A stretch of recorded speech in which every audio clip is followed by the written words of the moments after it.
So what I'm going to do is insert a virtual instrument on the new track. I'm going to load a battery, which is the sampler I use all the time. And I'm going to go get some drums. I'm going to build a multi-track to this. You can see they're auto-colored. And the thing about selecting drums is it's really boring. I've realized that from when I streamed my last record with Dreamscapes live on Twitch. It's super boring. So what I'm going to do is I'm going to go find a lot of drums and I'm going to come back. I'll edit that out and then I'll play you the drums I have and I'll explain to you what I'm thinking about as I do these drums. I'm going to turn the volumes down though on all these, on these 16 tracks. So yeah, that's good. And yeah, so I'll be back in a bit. All right, I have selected a bunch of drum samples. We have a bunch of different things, but first what I want to do to make it manageable is we will go through and label everything. So the default out of battery is through channels 1 and 2, which is the stereo pair, the first stereo pair, and everything's going to go through that by default.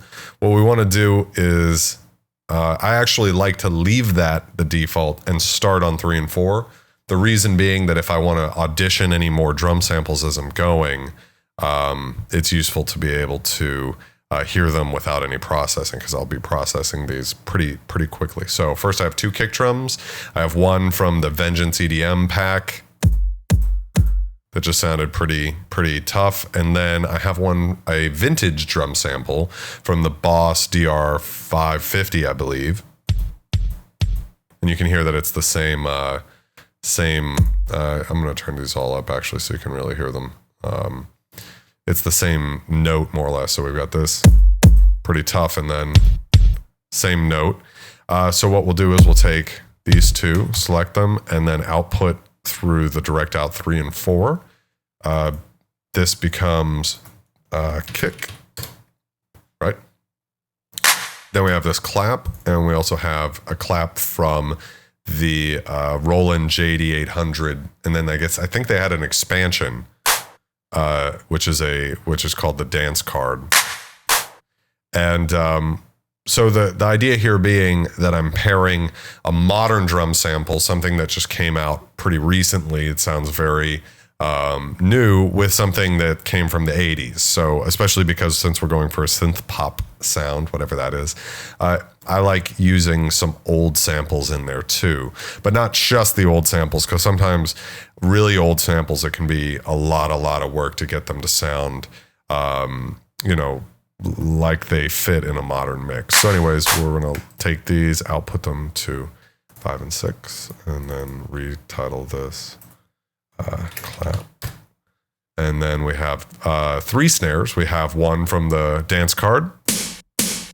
That's such like a classic industrial snare. And then we have 2 modern ones. We have one that's got more upper mid content. You can hear there's a clap layered in there.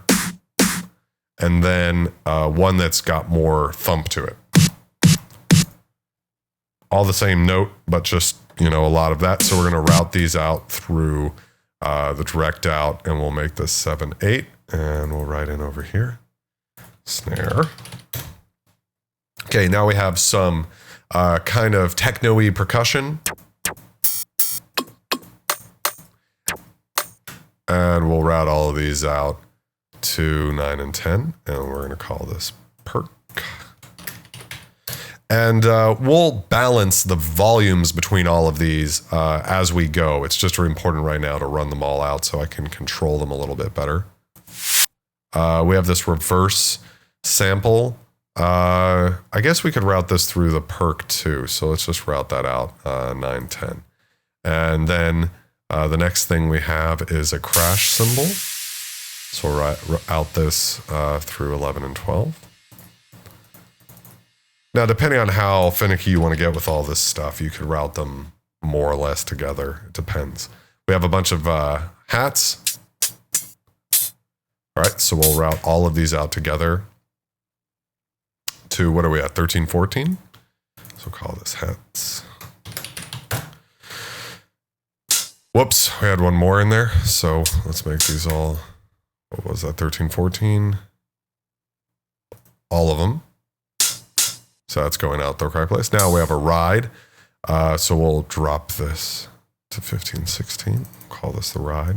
Now I might not use all of these drums, but right now it's just useful to have these, you know, plenty of stuff to work with, and then you can always dial back. But it's just good to have, you know, it's like painters will get a lot of colors on their easel, and then they will dial back. So we have some shakers going to 17 and 18, and now finally we have some Taikyo drum hits. I have a feeling we won't use these, or maybe they'll just be in the background, like really far on something like, you know, a drop or something like that, just to make them a little bit bigger. So, you know, it's always fun to have stuff like this. So anyways, we have a lot of stuff now, and we can do a few things. One thing is we could go through here and program everything. So you'll notice this key range here. We want that to trigger on C1. So what I'm going to do is just type in C1, and you'll see that now it's triggering both of these. We're going to do the exact same thing here. So we're going to make this D1. And now when I hit this, you can see they're both going out. And you see we're clipping up here. So that means before I'm done here, I'll drop the volumes here just to make sure we're not clipping. I'm not sure about this. I've heard more recently that you don't need to really worry about clipping in, you know, 64 floating point, 64-bit floating point DAWs, but we'll do it to be safe here today. All right, so this is E. So we're going to make all of these E1. So now they're all triggering together. These we don't necessarily want to trigger together, nor do we want any of these necessarily to trigger together. The shakers we don't want. So really we just want the kick, claps, and snares to all trigger together, because the idea is these aren't going to be played separately. They're kind of different parts of the same sound. One thing I'm going to do with the ride that's just my own little weird trick, but I'm going to drop it an octave and just check this sound out. Isn't that kind of cool? Like, I don't know why exactly, but I'm just a really big fan of like a ride dropped an octave. And then what we'll do is we'll play around with like the volume envelope here, and we'll tighten it up even. Maybe not that tight, but something like that. You can get really cool sounds out of something like that. And you wouldn't, you know, it's like, it's not, you know, it's just not normal, but it actually works really well in a mix because it has a sort of out there sort of sound. So what we'll do is add a little bit of hold in here too. And we'll get into more what I'm doing with the volume envelope later, but that's just to get stuff started. So now we have the chorus here, I believe, or here's the chorus. Born into a mystery, our hearts are beating. All right. So what we're going to do is drop this down to the battery layer, and we can start drawing in what we have. And let's actually let's make it like this.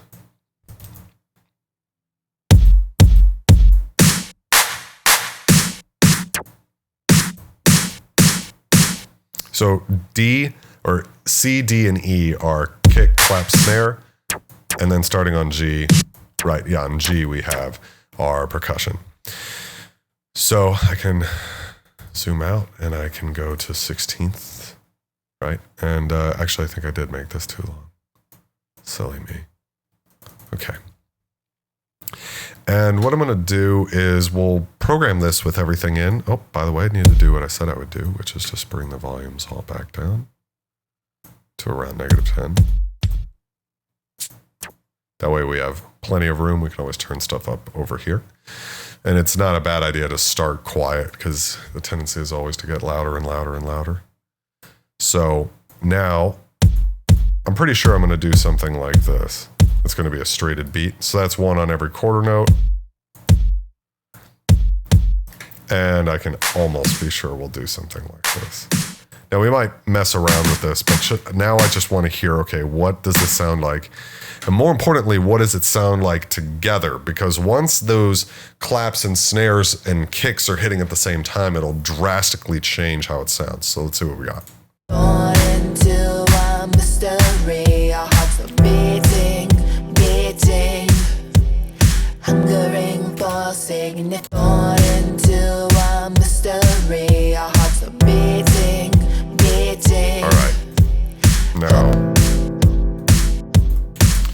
let's just focus on the kick here for a second. So I'm gonna mute the snare. So now it's just this. Now, if I solo, we can listen to each one of these separately. So what I want to do is go to effects, and we could try high passing this. See how this sounds. And see how it sounds together.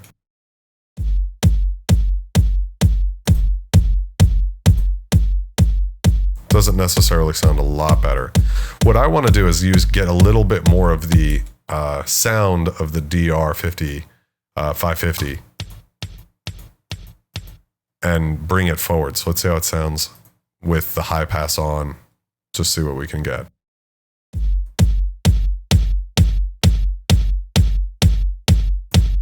Because what I want to do here is kind of have the character of the 550, but with the modern impact of our friend here, the Vengeance kick. Yeah, you can hear that it has some kind of high end, but it doesn't have a lot of mid range. So what we can do is we can go to the solid GEQ, and we can actually boost a little bit. What do we have here? Let's bring this down to like 50, or let's do 100. So now we've kind of boosted a little bit of the thumpiness to counteract the high end. You can almost hear like a little bit of like a tambourine sample in there or something like that. But that's already sounds pretty dope, in my opinion. Now, let's focus on the snare.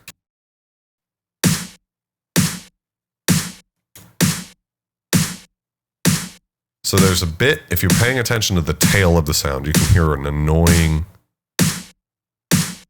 sort of release. And so we have to figure out which one of that is. It's not that one. It's not that one. Yeah, there it is. So this sample's too long compared to the other ones. So what we'll do is while that's playing, I'm going to go to the volume envelope. Now what I can do here is it just controls how the volume is shaped. So if I were to, let's just solo just the sample so you can hear what I'm doing exactly. Right? So the decay is already sharp, bringing out the volume towards the end of the sample. Now if I fade it in,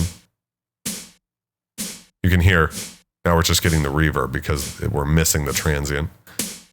If I increase this, get the whole sample, and I can tighten it to where we're getting not a lot of anything. And we can add a hold, which will play the sample before it starts to decay. In this case, sometimes it can be useful to just hear this.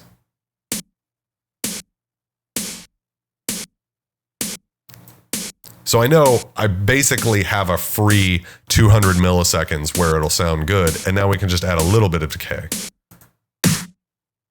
If we want. I mean, I don't even know if we need a lot.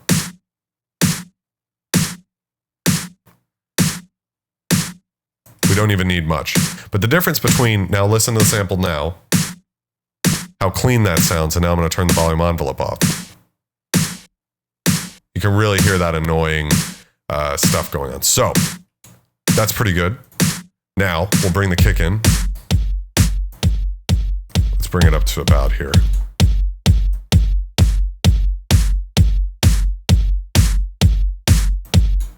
Now, there's a saying I heard once that I thought was so funny. It was like, every time the snare hits, I want the listener to blink.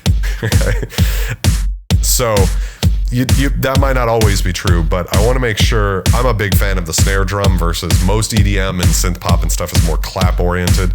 But I really like something that really pops you in the face when it hits. All right, now we'll pull up the clap and we'll see what we got going on. So,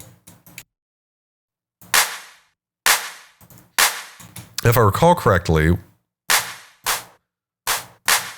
I might try tuning this down a bit when I was listening to it. And I'm going to actually play with the balance here. That's the J. There's definitely like a major chord layered in there. Like, I don't know if you can hear that, but it's weirdly like there's a major tonality in it. All right, so what I'm going to do is I'm going to take the old sample, and in an effort to modernize it a little bit, I'm going to use the volume envelope, and I'm going to do maybe, let's say, 25 milliseconds of hold. So it should just be the very front end of this thing. Almost nothing. Maybe we could get away with like 50 milliseconds. There we go. And then we'll just add some decay till it sounds natural.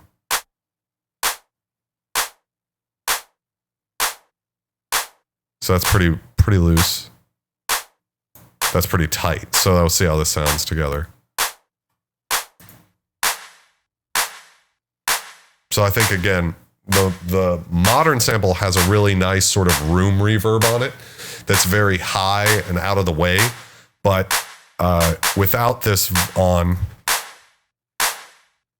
it's not a huge difference, but it's there. You know what? I think I'm going to try enveloping this too and get it really tight. So what do? We did 50 milliseconds, so why don't we do the same?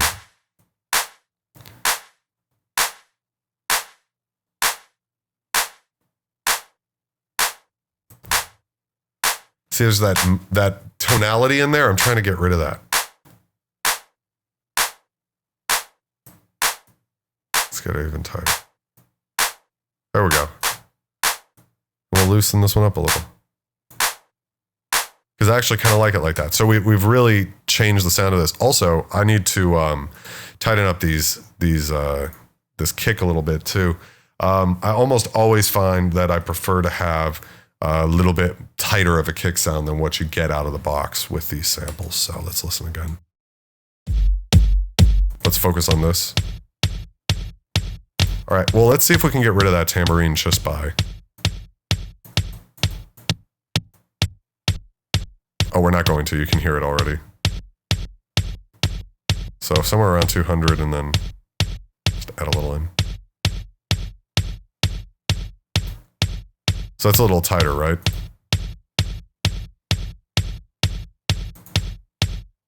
Yeah, that's tighten it, clamp down. But this is the one I'm worried more about because this has most of the bass content. So we're going to turn the envelope on.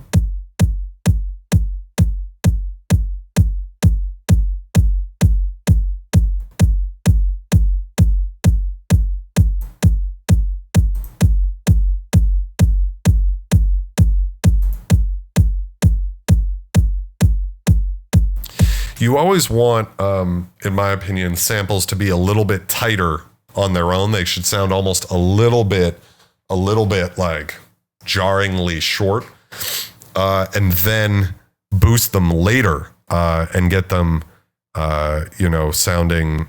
It's strange. Once they're in the mix, they'll get flattened out against the limiter, and the perception will be that it's longer than it is. So I'm going to try to tighten this one up even a little further.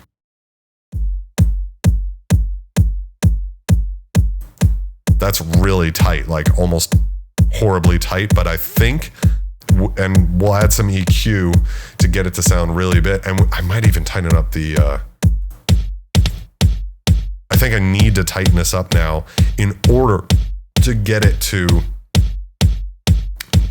match the first sample, so let's do like,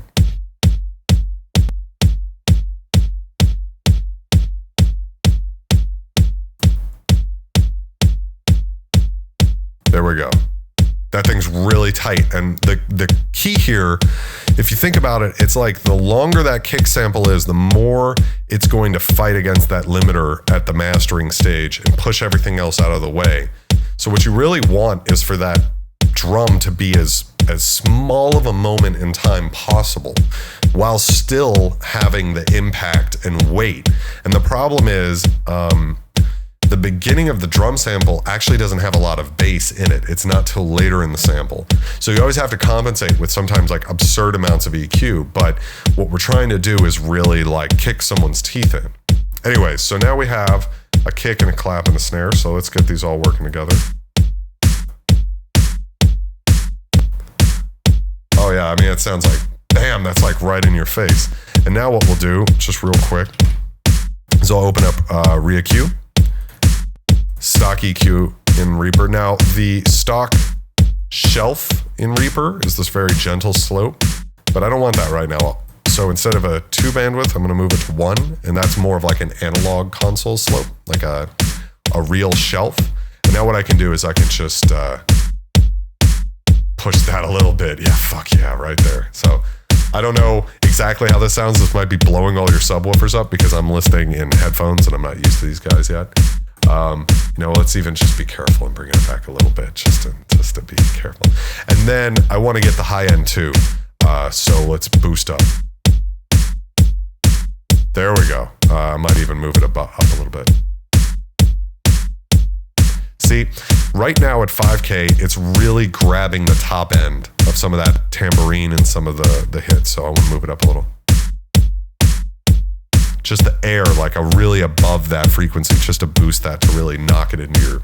Again, I'm just trying to kick your teeth in with this snare. All right, so now what we have are everything else. And so it's going to be fun to kind of program this. And a lot of times what I like to do is just have fun and start slapping notes in and then seeing what I get. And then, working from there. So there's no real rhyme or reason here, but what we'll do is we'll start here and see what happens. So I'm thinking like immediately when I heard that sound, it was like a quick little double hit before the first snare hit. So, but maybe we won't use it there. Maybe we'll use it before the second kick hit. So,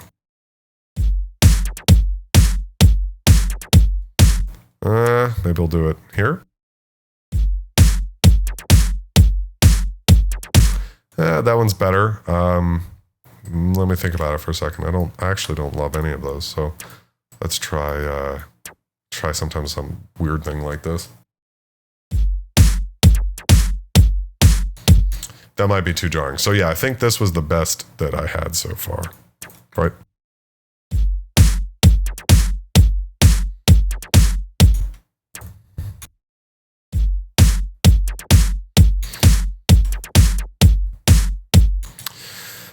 All right, so I'm just going to go with that. We can always change it. And now we have the next sound.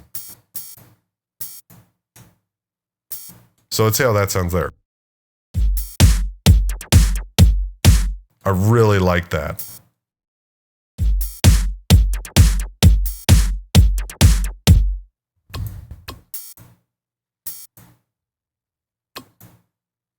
Now this sound, I immediately feel like it's just perfect for the offbeats.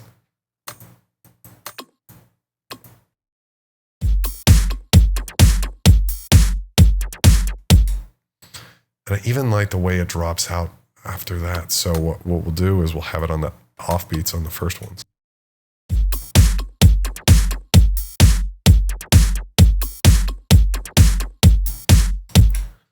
That's pretty cool. Now we can do the classic beat here.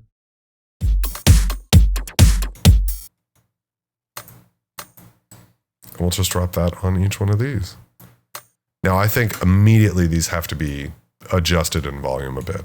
In fact, we might not even end up using all of these, and what I might do is just mute some of them in battery, but for now.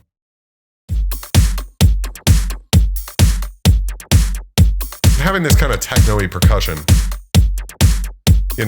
some of that's going to help with the perception of like synth pop. It can't be too dry, too whatever else it's going to sound. It's not going to have that retro feel, that almost like electro feel. All right, so let's see if this sounds any good here. So it seems pretty good. All right, so let's go into battery and adjust the volumes here.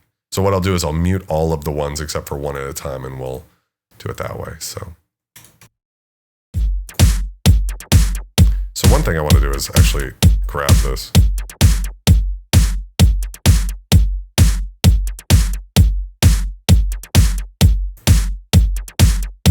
And then bring the volume down. We really don't need much of that one.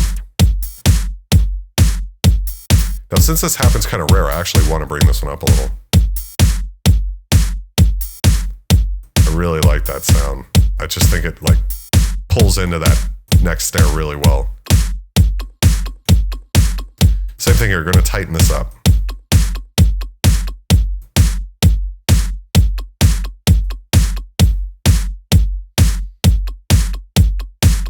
Cool.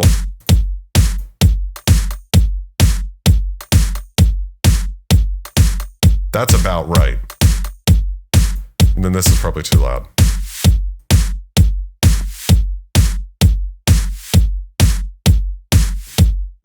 Might need to get sped up a little bit, so what we can do is just cut a little.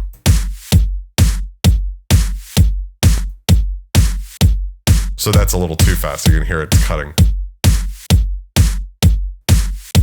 I almost like it though, because it like kind of, you hear it like a split second. But I'm gonna leave it.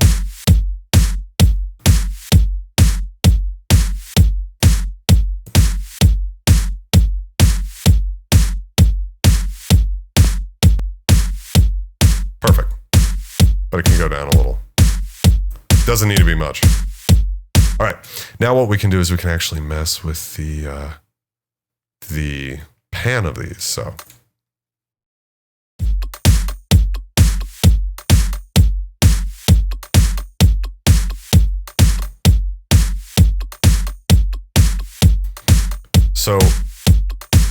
by getting them out of the center, what that can do is help, sort of clarify some of the hits, because when they're all stacked down the center, they can sort of blur. Thinking about even getting these further. Fuck it, All right, same thing here, we'll do.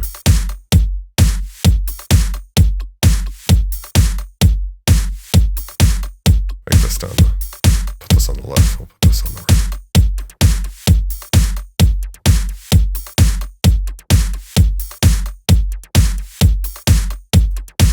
I actually think that needs to be a little bit less. What I'm going to do is go to the effects and go to the EQ here. And boost the high end. Because I really want it to just have that almost like a hi-hat feel. All right, so we got a lot going on. And then one critical thing that a lot of people screw up here is not realizing how little of this you need. So I'm going to bring the volume down a little bit more. It might right now sound like, fuck, by the time you get synthesizers and shit in there, it's going to be fucking, whatever. But the truth is, you just don't need a lot. All right, so now we can program a crash in here. And now we have some hats.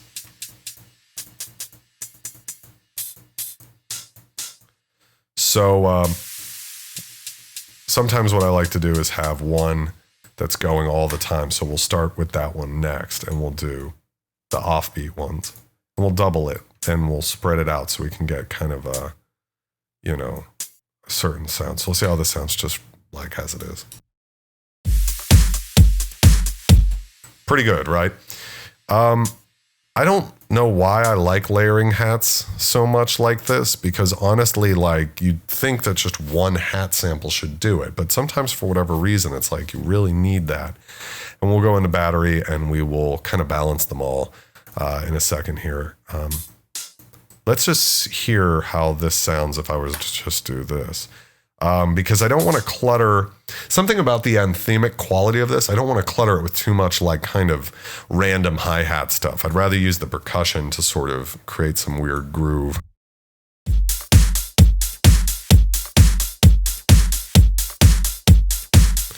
That's too tacky though. We've got to be able to do something. So what I think is we have to create some rhythmic interest here. So instead of ever having 3 chord or 16th notes between, we're going to only have 2, and see how this sounds. So there we go. I really like that. So we have some real old school Alex Dalliance groove here.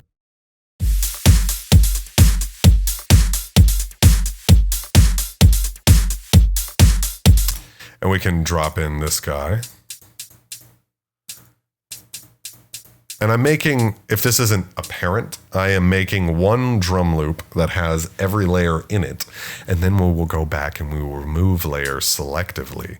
But we'll use the same MIDI file again and again and again, and we'll just control it from right in here. I mean, that's some serious fucking groove right there, right? Oh, and we have the magical ride, so we'll just drop that on everyone right here. And we'll really process this ride. And we have... All right, I think we have too many fucking layers already going on. So I'm going to skip the shakers. I just don't think we need them. And let's see if we can get these in here. So...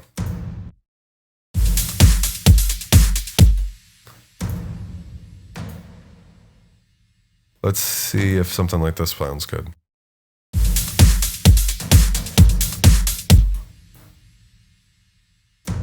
I have a feeling this is just way too fucking, you know.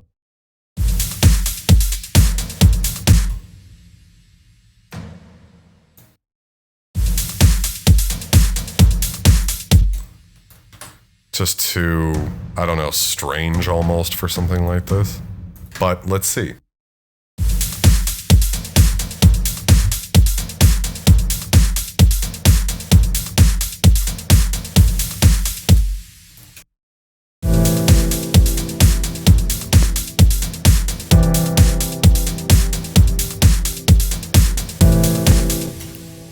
So we have a lot going on right here. So, you know, we got to be a little careful that we don't go overboard, because even like how I heard that, you know, we might have already taken it too far, but we'll see. So what we'll do is we'll just extend this out, and we're going to copy and paste everything except for this crash. We don't need it there. I'd rather have the crash be kind of rare. So what we need to do now is get some control over these different individual layers. So first what we'll do is we'll mute everything except for the crash. We really don't need to do much, but the hats and shit need some help. So in Reaper you can click and drag, so you can unmute things in a row. It's useful. Just a little trick. I didn't know that for the longest time. So we'll just solo each one. So this needs to go down the center because it'll be really annoying if it's off to the side. And we can actually go in and tighten it up, just like everything else.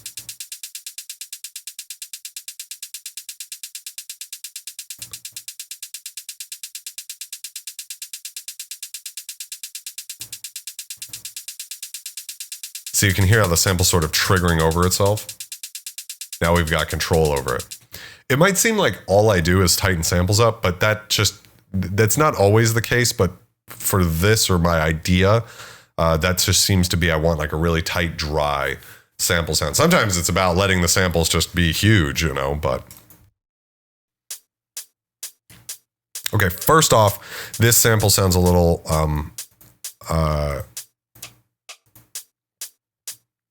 just like it needs a little more high end. So just a bit. I'm not going to try to kill it. And let's hear these two together. This is a really weird sample. I don't know why I picked this one. But they sound about the same volume. So why don't we put these out really wide? That's not what I want to do. Because they're going to trigger at the same time. And so what we can do is, by getting them wide, like all the way to the left and to the right. We can really kind of control the feeling of it. And I'm going to boost a little on this too.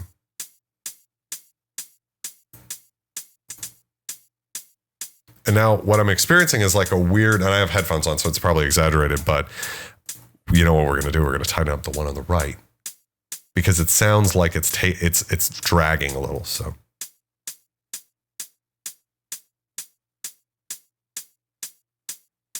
There we go, just a little tighter.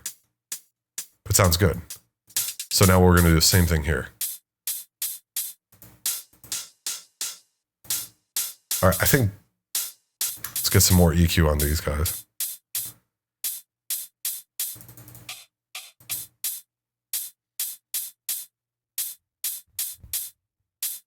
It seems actually pretty bright, but let's see how it sounds a little more. Just a little, and then I feel like it almost needs a little less high mids.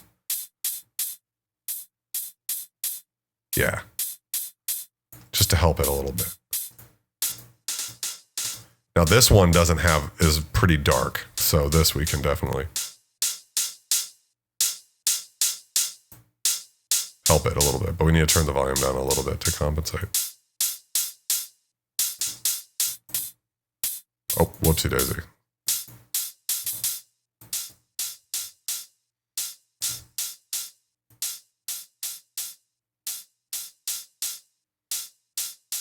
I can look up here to see approximately that they're hitting about the same. All right, now let's see how these sound compared to these guys.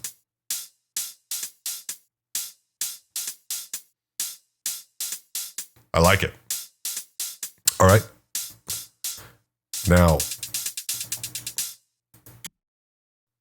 we can find this. And with this, what I'm going to do is open up ReaQ. Oh, God. And we'll actually, just so we're hearing just the high end. Now, why I'm doing this, in part, why I'm slapping 20 decibels of gain to the high end is because by dropping the sample in pitch and octave, we've lost a lot of the high end. So,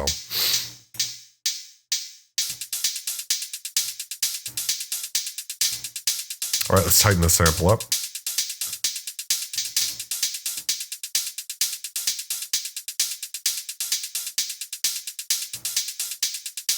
I don't mind it being a little longer, you know, but not just not too much longer. And then we're skipping these, and now let's get to the taikyo. You know, it's actually, they're pretty cool, but I'm gonna tighten them up. But the reason is because I really just want to kill the worst of that reverb and then recreate it later. So that's way too.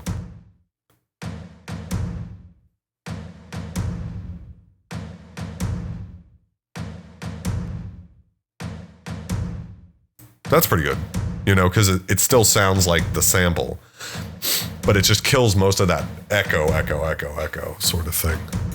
All right. Now, in my opinion, this needs a little EQ, and we're just going to add a little, we're going to take this shelf, and we're going to shelve out some low end, like that. And then we're going to create another shelf, set it to 1. We're going to boost a little bit. Right? So I actually want to increase a little bit of the presence on the low end, but a little higher up. Right? Right, just, you know, kind of counteract it a little bit. Right? So I'm trying to gently nudge the bass a little higher up, and then we're going to just add, without changing to a more of a shelf, just gently, so we can just bring the presence forward. Like that. Perfect. All right, now we can play with the volumes a little. The volumes have got to be way off.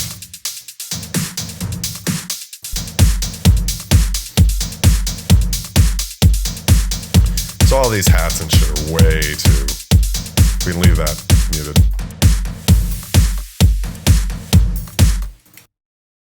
See how this sounds.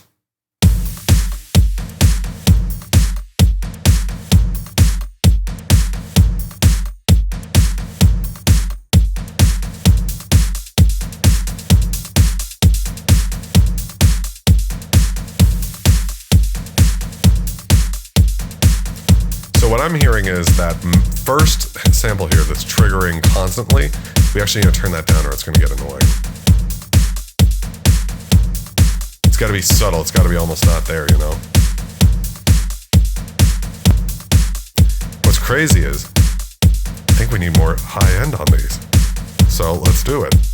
Now on these guys, 5K is a pretty good number. Not too much. And maybe a little boost around 2K.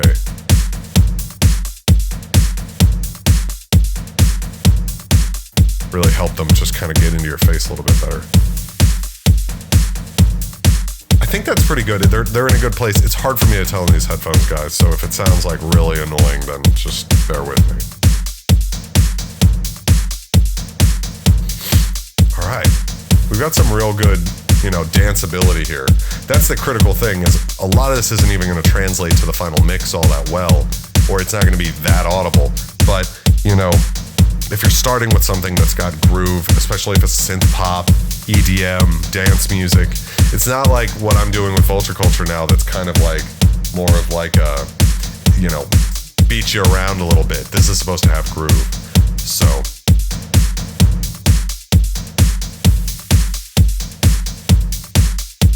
I actually like the taikos. I don't know if we'll leave them in. They might be just too whatever, but they're pretty cool.